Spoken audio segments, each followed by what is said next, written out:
The woman who built bombers once upon a time in a city called Wichita, Kansas. There was a factory that built the airplanes that won the war. This is the story of the Wichita Boeing plant and the women who saved it. The year was 1941. America was not yet at war, but President Roosevelt knew it was coming. He looked at a map and saw that the Boeing factories on the coast were vulnerable. If the Japanese attacked, they could destroy America's ability to build bombers in a single day. So he made a decision. Build a new factory. Build it in the middle of the country. Build it somewhere safe. They chose Wichita, Kansas. Flatland, open skies. Far from any ocean. Perfect. Construction began in January of 1941. They built the largest plant in Kansas history, a massive building covering 14 acres under one roof. It rose from the wheat fields like a concrete monster, and the people of Wichita watched and wondered what was coming. Then came December 7th, 1941, Pearl Harbor, and suddenly everyone knew. The factory went into overdrive. They needed workers, thousands of workers, but the men were leaving for war. So the women stepped up. They came from farms and small towns all over Kansas. They left behind kitchens and children and everything they had known. They came to Wichita to build bombers. They were called Rosies, after the famous poster of Rosie the Riveter.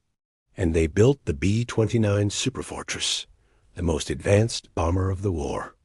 Imagine a young woman named Margaret. She was 22 years old, from a tiny town called Liberal, Kansas. She had never been more than 50 miles from home.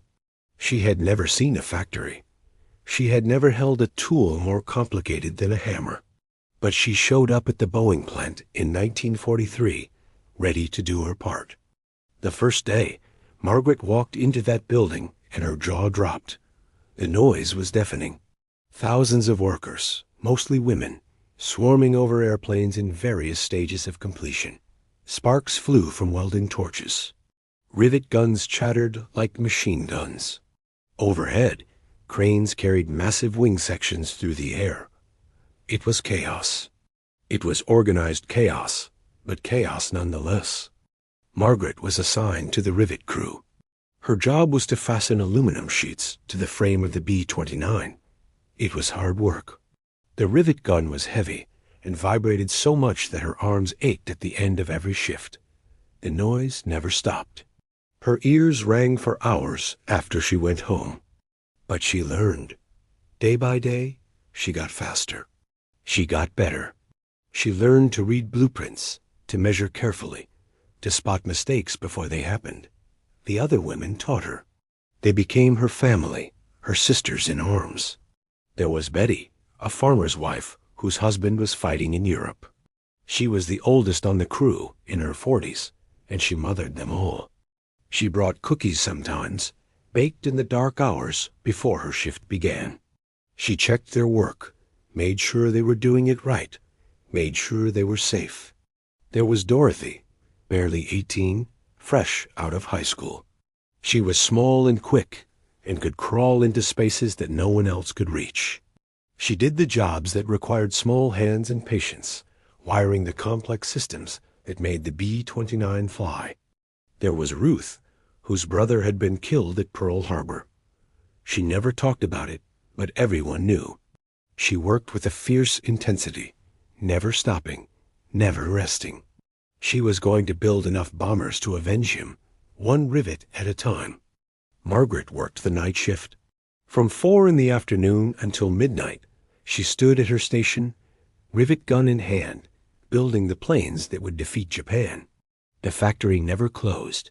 It ran 24 hours a day, 7 days a week. The lights never went out. The noise never stopped. At midnight, she would walk to the bus stop with the other women, exhausted but satisfied. They would ride the bus back to the boarding house where they all lived, 5 women in a room built for 2.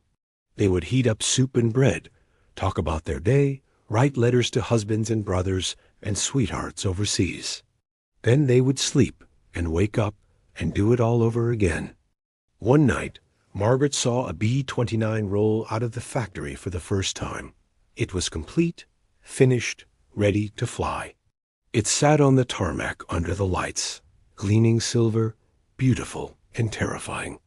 She stood there for a long time, just looking at it. Somewhere inside that plane were rivets she had driven. Somewhere was work she had done. That plane would fly across the ocean and drop bombs on the enemy. And she had helped build it. She cried a little. She did not know why. Maybe because she was proud. Maybe because she was tired. Maybe because she missed her home. But she cried, and Betty put an arm around her, and they stood together in the night, two women who had never imagined they would build a weapon of war. The war ended in 1945. The factory slowed down. The women went home. Margaret went back to Liberal, Kansas. She married a farmer, had children, lived a quiet life. She never talked much about the war years. It was just something she had done. But years later, her granddaughter found a box in the attic.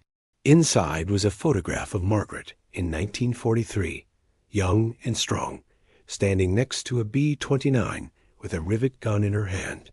There was a letter from Betty, thanking her for the cookies she had sent. There was a newspaper clipping about the day the factory celebrated building its 1,000th bomber. Grandma, her granddaughter, asked, "What was it like?" Margaret thought for a long time. Then she said, "It was loud. It was hard. It was the most important thing I ever did." Today, the factory in Wichita still stands. It builds different planes now for different times. But if you walk through it, if you listen carefully, you can still hear them. The women, the Rosies, the rivet guns chattering, the voices calling out, the laughter at the end of a long shift. They built the bombers that won the war, and they were never the same again.